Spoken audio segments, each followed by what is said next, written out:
vidéo, on va essayer d'approfondir un petit peu tout ce qu'on a dit dans la vidéo précédente. Ce que je vais faire en premier, c'est déjà me demander si le roi aurait pu un jour accéder à la demande de Cissa. Donc ce qu'on va chercher, c'est quelle est la production mondiale de riz en une année. En 2010, 699 millions de tonnes de riz ont été produites dans le monde. Mais avoir cette masse, ça ne nous avance pas beaucoup parce que nous, ce qu'on sait, c'est que Cissa, il veut un certain nombre de grains de riz. Ce qu'on va chercher à faire, nous, ici, c'est de savoir quelle est la masse des 18 milliards de grains de riz que veut Cissa. Pour ça, ce qu'on commence par faire, c'est chercher la masse d'un grain de riz. Et pour comprendre comment je vais trouver cette valeur, je vous invite à regarder la première vidéo des maths confinées, celle où je compte des pâtes. On obtient que la masse d'un grain de riz est de 0,04 g. Alors maintenant, il faut se rappeler un petit peu des écritures scientifiques. 1 milliard en écriture scientifique s'écrit 10 puissance 9. Donc des milliards de milliards vont s'exprimer comme 10 puissance 9 plus 9, donc 10 puissance 18. Cissa, lui, veut 18 milliards de grains de riz. Il veut donc 18 fois 10 puissance 18 grains de riz, qu'on multiplie par la masse d'un grain de riz, ce qui nous donne la valeur précédente fois 0,04, soit en effectuant le calcul, 720 000 millions de tonnes de riz.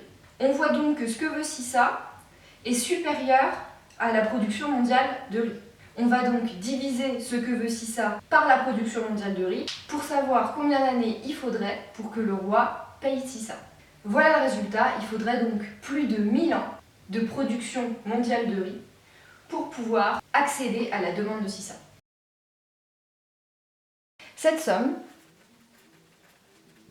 on va l'appeler S. Je vais maintenant multiplier des deux côtés de mon équation par 2. J'obtiens donc à gauche 2S, et à droite, je vais multiplier par 2 chacun des termes de cette somme. 2 puissance 0 fois 2, ça devient 2 puissance 1. 2 puissance 1 fois 2, ça devient 2 puissance 2, etc. Maintenant, je vais soustraire des deux côtés de mon équation ma série de départ S.